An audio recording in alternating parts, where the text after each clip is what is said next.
Nicola Finco, capogruppo Lega Nord qui in Consiglio regionale. Oggi sono usciti dei numeri per quanto riguarda i flussi migratori nella provincia di Vicenza. Di che numeri si tratta e soprattutto come li commenta? Beh, sono numeri preoccupanti. Se noi pensiamo alla sola provincia di Vicenza, ad oggi noi abbiamo circa 2250 profughi presenti sul nostro territorio, che ci costano circa 78 mila euro al giorno, che se andiamo poi a moltiplicare per 365 giorni vuol dire un costo di circa 29 milioni di euro per la sola provincia di Vicenza, a carico ovviamente dei contribuenti italiani. E questo ovviamente è un dato che grida vendetta, se non vergogna. Se noi pensiamo solamente alle tante persone in difficoltà che abbiamo sul nostro territorio, giovani, anziani, persone di mezza età che hanno perso il lavoro e che non hanno un minimo sussidio da parte dello Stato, mentre chi è arrivato ieri si trova ad avere ovviamente questi 35 euro al giorno che servono ovviamente per mantenerli, ma soprattutto è un'ingiustizia nei confronti delle tante persone che da sempre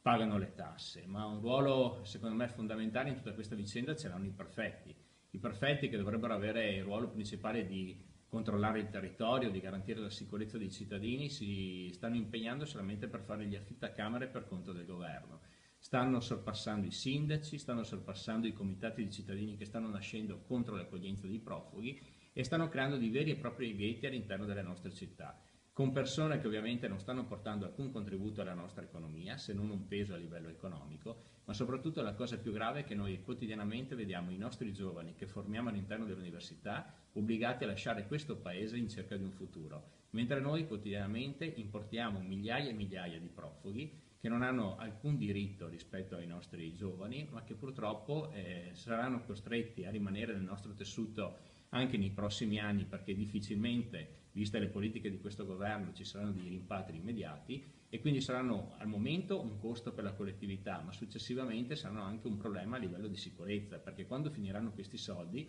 ci troveremo queste migliaia di profughi in giro per le nostre città e ovviamente di cosa vivranno? Vivranno di espedienti, di criminalità e quant'altro. Quindi anche il comportamento dei prefetti è un comportamento vergognoso, ma ovviamente la responsabilità è in capo a questo governo Renzi e Alfano che sta distruggendo l'identità di un popolo, ma soprattutto sta creando seri allarmi, seri problemi di sicurezza all'interno del nostro paese. Ecco, senta, lei spesso ha detto che non è contrario alla solidarietà e all'aiuto, quindi come poter soccorrere queste persone? Ma noi siamo dell'idea che dobbiamo aiutare le persone che veramente hanno bisogno di aiuto, quindi le persone che scappano dalla guerra, le donne, i bambini, le persone che veramente provengono da quei territori dove sono in atto dei forti conflitti. Purtroppo dobbiamo constatare che solamente l'8% dei profughi che arrivano hanno veramente lo status di profugo, gli altri sono tutti quanti migranti economici, quindi che non hanno alcun diritto e non avrebbero alcuna necessità di ricevere questi 35 euro al giorno.